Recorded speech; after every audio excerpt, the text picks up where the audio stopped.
Io mi chiamo Pasquale Cafiere e sono un brigadiere del carcere Oinè.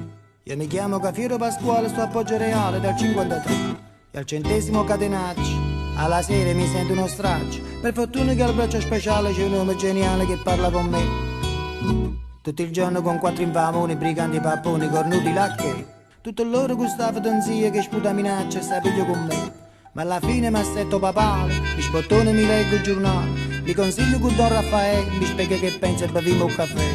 Ah, che bello caffè, pure un caccio lo stanno fa, che ricetta che c'era nella compagna di cella c'era da mamma. Ah, che bello caffè, pure un caccio lo stanno fa, che ricetta che c'era nella compagna di cella precisa mamma.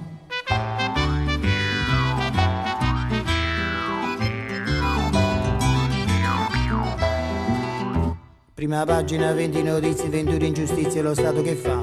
Si costerna, si indigna, si impegna e poi getta la spugna con gran dignità. Per fortuna c'è chi mi risponde, mi cervello, mi asciugo la fronte. A quell'uomo sceltissimo e immenso io chiedo consenso a Don Raffaele.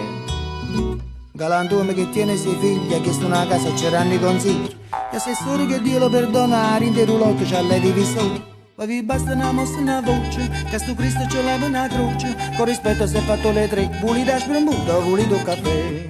Ah, che bello caffè, pure un calcio lo stanno fa, che ricetta che c'era nella compagna di cielo c'era da mamma. Ah, che bello caffè, pure un calcio lo stanno fa, che ricetta che c'era nella compagna di cielo precisa mamma. Che ricetta che c'era nella compagna di cielo precisa mamma. Che ricetta che c'era nella compagna di cielo preciso mamma.